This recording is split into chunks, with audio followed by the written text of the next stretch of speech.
Bonjour mes frères et mes sœurs, chers amis. Je suis heureux à nouveau de vous retrouver. Bien sûr, c'est hors du cadre de l'église, puisque nous sommes dans un cadre champêtre. Là, vous allez entendre le bruit des oiseaux.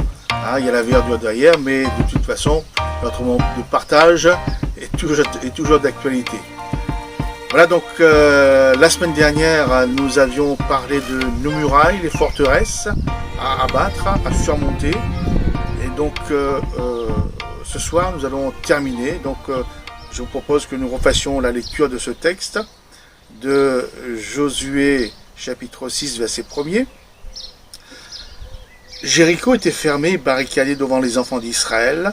Personne ne sortait et personne n'entrait. L'Éternel dit à Josué, « Voici, je livre entre tes mains Jéricho et son roi, ses vaillants soldats. Faites le tour de la ville, vous tous les hommes de guerre. Faites une fois le tour de la ville. Tu feras ainsi pendant 6 jours. 7 sacrificateurs porteront devant l'arche 7 trompettes retentissantes. Le 7e jour, vous ferez 7 fois le tour de la ville. Et les sacrificateurs sonneront des trompettes. Quand ils sonneront de la corne retentissante, quand vous entendrez le son de la trompette, tout le peuple poussera de grands cris. Alors la muraille de la ville s'écroulera, et le peuple montera, chacun devant soi. » Au verset 14, ils firent une fois le tour de la ville, le second jour, puis ils retournèrent dans le camp.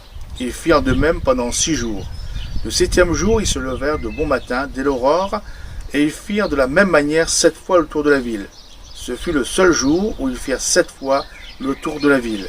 À la 7e fois, comme les sacrificateurs sonnaient des trompettes, Josué dit au peuple, « Poussez des cris, car l'Éternel vous a livré la ville. » Au verset 20, le peuple poussa des cris, et les sacrificateurs sonnèrent des trompettes. Lorsque le peuple entendit le son de la trompette, il poussa de grands cris, et la muraille s'écroula. Le peuple monta dans la ville, chacun devant soi, ils s'emparèrent de la ville. Amen. Nous avons vu ensemble la semaine dernière que la muraille, la forteresse de Jéricho, bloquait la route du peuple d'Israël, l'empêchait d'aller de l'avant, et que nous aussi nous pouvons être confrontés à des murailles, à des forteresses dans la vie. Dieu avait donné une promesse à Israël. « Je livre entre tes mains Jéricho et son armée, ses vaillants rois et ses soldats. » Nous avons, nous aussi, reçu cette promesse en Jésus. Et donc, Jésus a dépouillé les dominations, les autorités, et les a livrés publiquement en spectacle, en triomphant d'elles par la croix. Avec ces promesses, Dieu avait donné l'ordre au peuple d'Israël de tourner autour de cette muraille pendant 13 fois, ainsi pour considérer un peu la puissance, la force de cette forteresse, et de ne pouvoir se confier qu'en lui. Donc ça, c'était notre étude la semaine dernière, donc pouvoir regarder la puissance de cette forteresse. Donc aujourd'hui, nous allons voir que le peuple, bien sûr, devait tourner autour de cette muraille de Jéricho, mais pas tourner en rond inutilement comme cela, en se tournant les pouces, mais le peuple devait tourner autour de la muraille de Jéricho en portant l'arche de l'Alliance. L'arche de l'Alliance était un coffre dans lequel se trouvaient les tables de la loi que Dieu avait données à Moïse pour le peuple d'Israël et quelques souvenirs de la manifestation de Dieu dans le passé. En sorte, il y avait le vase d'or contenant la manne et la Vierge d'Aaron qui avait fleuri miraculeusement en une nuit. Pourquoi porter cette arche de l'Alliance en tournant autour de la muraille, comme si ce n'était pas fatigant déjà de faire le tour? En fait, Dieu demandait de faire le tour de ce qui nous arrête, de ce qui nous bloque, donc nos murailles, nos forteresses, en compagnie de sa parole, puisque l'étape de la loi, c'est sa parole, donc de tourner autour de nos problèmes, nos difficultés avec sa parole, avec la Bible, avec les Saintes Écritures, parce que cela est essentiel à la foi, essentiel à notre foi.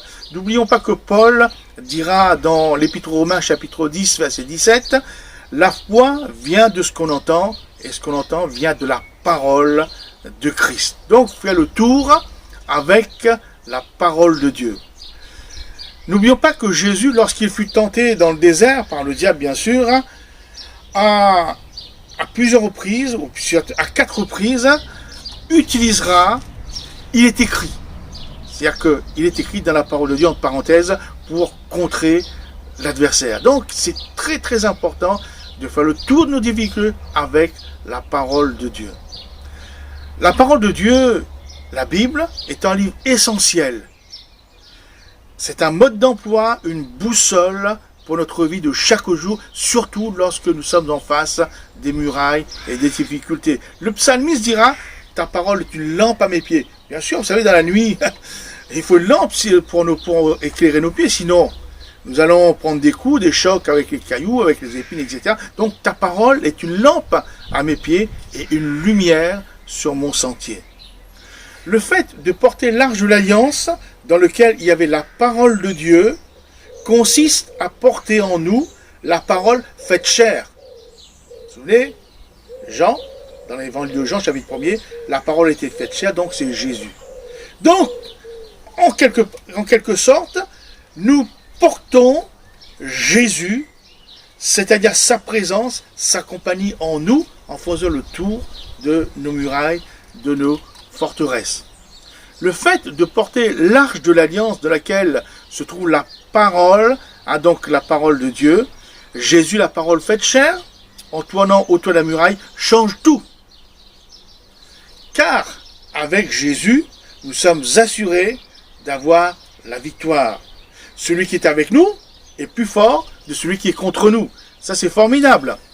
D'ailleurs, Paul dira aussi, Christ en nous, Christ en vous, nous donne l'assurance que nous aurons part à la gloire de Dieu. Vous voyez, donc c'est avoir la parole de Dieu, avoir la présence de Jésus en nous lorsque nous faisons le tour dans les murailles.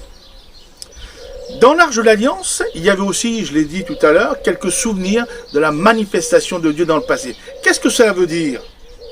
Ça veut dire que lorsque nous allons faire le tour de la muraille, bien sûr, il y a la présence de Jésus, il y a la parole de Dieu, mais il y a aussi le souvenir de ce que Dieu a fait dans nos vies auparavant.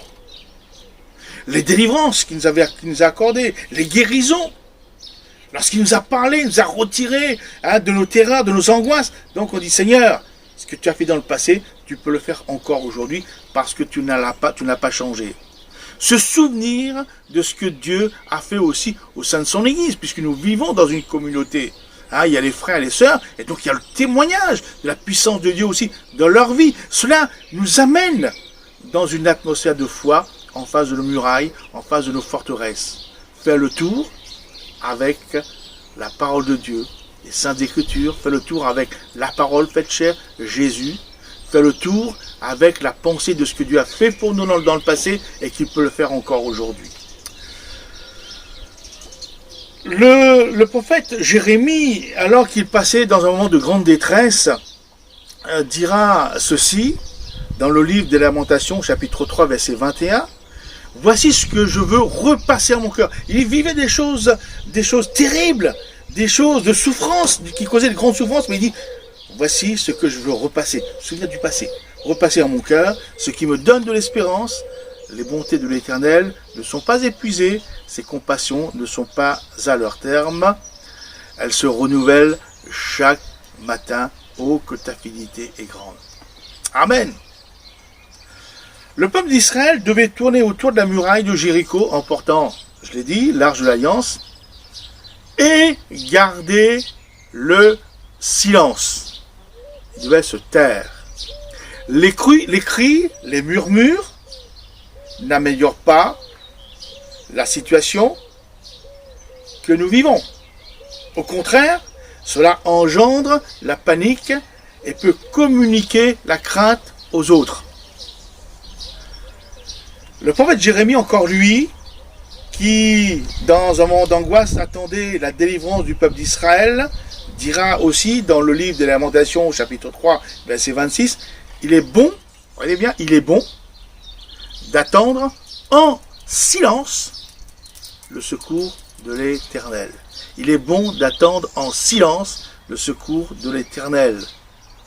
Tourner autour de murailles avec l'arche, mais en faisant silence, en se taisant. Moïse, devant le cri de peur et d'angoisse du peuple d'Israël qui était acculé à la mer, et Pharaon et son armée en face. Il dira pour calmer la crainte du peuple d'Israël, l'Éternel combattra pour vous et vous gardez le silence. Gardez le silence. Et c'est vrai que le sage Salomon dira quelque chose avec à juste raison. Il y a un temps pour toute chose sous les cieux. Un temps pour se taire et un temps pour parler.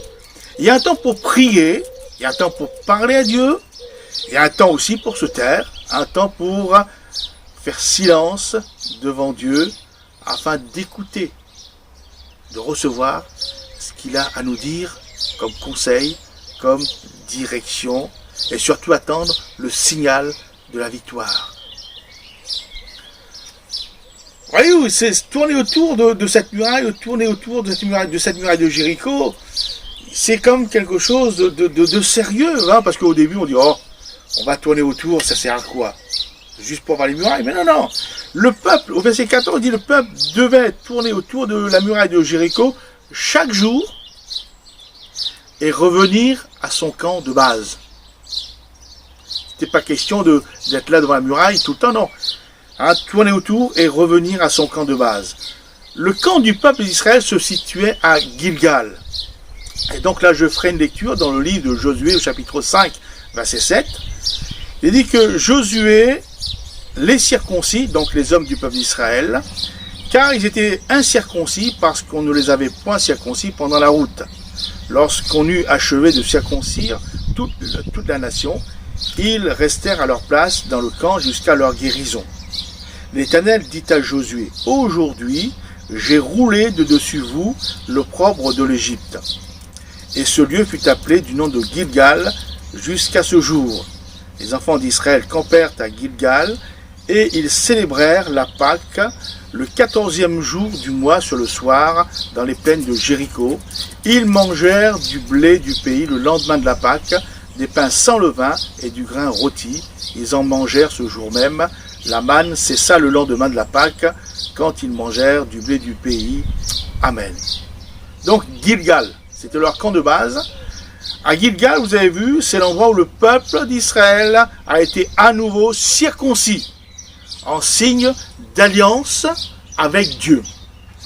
Dieu avait établi avec Abraham et sa descendance la circoncision de tout homme comme étant le signe ou la marque de son alliance avec eux. Après la circoncision des hommes à Gilgal, Dieu avait dit au peuple, « J'ai roulé de dessus vous l'opprobre de l'Égypte. » En clair, Dieu pardonnait tous les péchés du peuple d'Israël depuis sa sortie d'Égypte jusqu'à ce jour-là. À Gilgal, il y a eu la première Pâque dans le pays de la promesse. Tous ces signes, tous ces symboles nous ramènent à la croix. Par la mort de Jésus, il y a eu une nouvelle alliance avec Dieu par son sang. Par la mort de Jésus sur la croix, nos péchés ont été roulés, oubliés, pardonnés. Par la mort de Jésus sur la croix, Jésus devenait l'agneau immolé de la Pâque, une fois pour tous. Puisque Paul dira dans la première épître aux Corinthiens, chapitre 5, verset 7, « Christ, notre Pâque, a été immolé. » La croix doit être présente chaque jour dans notre vie. Nous ne pouvons pas nous en passer. Jour après jour, après des victoires, il nous faut sans cesse revenir à la croix. On va considérer la muraille, les forteresses, les difficultés, on va revenir à la croix.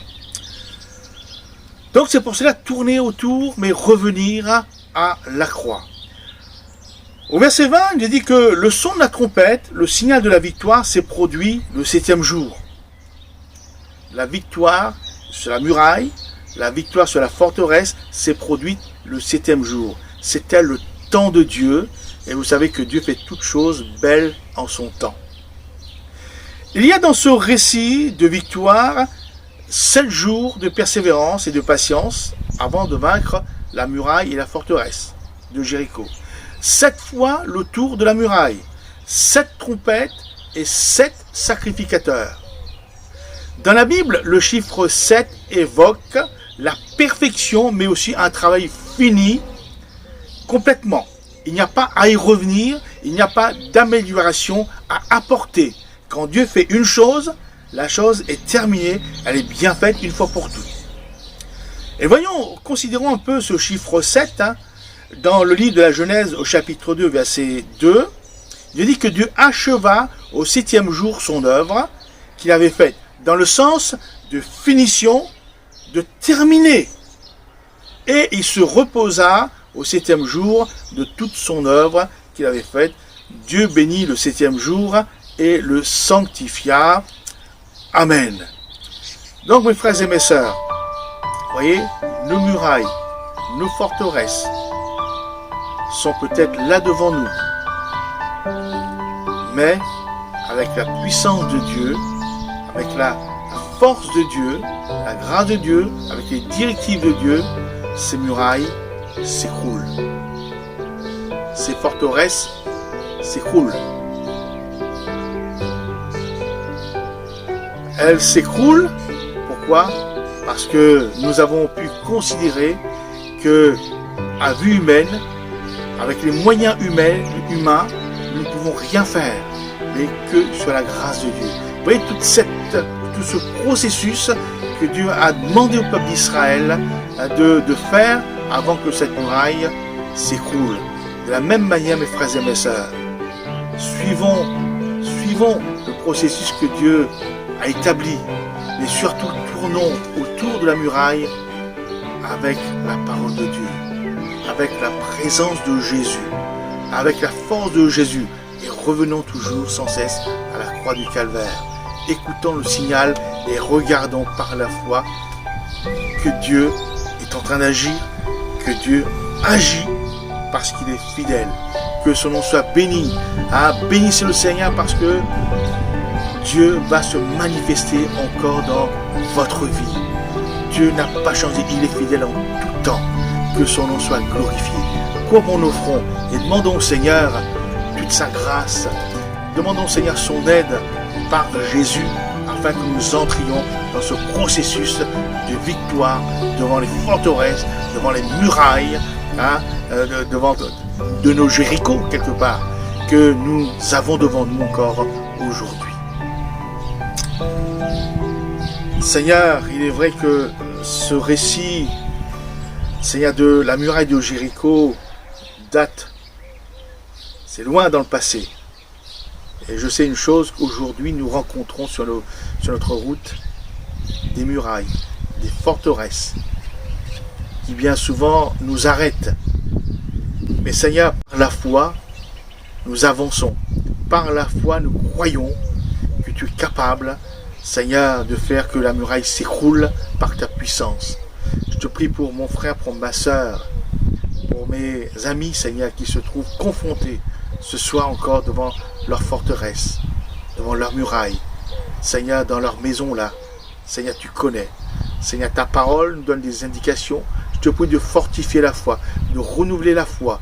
Je te prie, Seigneur, que les yeux s'ouvrent sur l'extraordinaire de Dieu. Seigneur, merci parce que tu as entendu les cris, tu as entendu les prières. Seigneur, même tu as entendu le silence. Alors je te prie de manifester ta puissance maintenant dans les cœurs et dans les vies. Merci parce que tu le feras. Dans le nom de Jésus. Amen. Voilà mes frères et mes sœurs, notre moment de partage se termine. Donc je rappelle que c'est un moment de prière. Donc vous pouvez prier chez vous, rester encore dans cette atmosphère de prière, de victoire.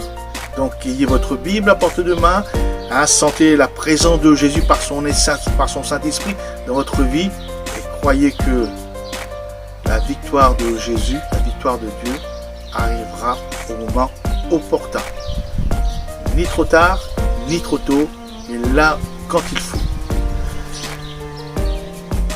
Avant de terminer, donc je vous rappelle que nous avons donc chaque semaine, bien sûr, chaque vendredi, un moment de partage, mais aussi notre prochain rendez-vous dimanche prochain à 10h pour notre culte d'adoration. Donc comme tous les dimanches, donc un moment de louange après la prédication, un moment de partage. Et vous verrez que la parole de Dieu est riche d'enseignements, riche en force pour nous fortifier, pour nous exhorter, pour nous encourager. Je vais parler des restes, le reste ou les restes de Dieu. Essayez d'imaginer un peu qu'est-ce que cela peut bien venir, mais les restes de Dieu. Et vous verrez que nous, quand on parle de reste, c'est toujours du négatif. Et avec Dieu, c'est positif. Donc, rendez-vous bien sûr à dimanche pour notre culte. Et alors, je vous rappelle que si vous voulez que l'Église se développe, si vous voulez que l'évangélisation aille de l'avant, n'oubliez pas de, bien sûr, d'écouter la vidéo, de regarder cette vidéo, mais aussi de la partager avec vos amis, avec votre famille. Je crois qu'il y a une nourriture spirituelle, je crois qu'il y a un moment où Dieu parle au cœur. Donc, n'hésitez pas à partager la vidéo, faites-la connaître. Et bien sûr, comme je vous dis, cliquez sur le pouce levé en disant que ça vous a encouragé, vous pouvez le dire, vous pouvez le faire. Et aussi, vous savez, si vous voulez que nous sommes bien, pas reconnus, mais disons que nous laissons une trace de notre site dans ce monde, abonnez-vous. Plus nous aurons d'abonnés, plus vous allez regarder la vidéo en direct, plus notre site sera en début de programme. Lorsque quelqu'un tapera Église évangélique, ça veut dire que voilà, notre site sera en devant et ils connaîtront l'amour et la grâce de Dieu par notre site. Merci pour votre soutien dans la prière. Je crois que vous priez, vous me dites que vous priez pour nous, vous priez pour l'Église. Moi aussi, je prie pour vous chaque jour avec mon épouse. Donc merci pour votre soutien financier. Donc je vous remercie, je remercie le Seigneur pour cela, parce que je sais que vous avez à cœur l'Église. Alors ce soir, que le Seigneur vous bénisse, mes frères et mes sœurs, et que la grâce de Dieu soit multipliée dans votre cœur. Amen.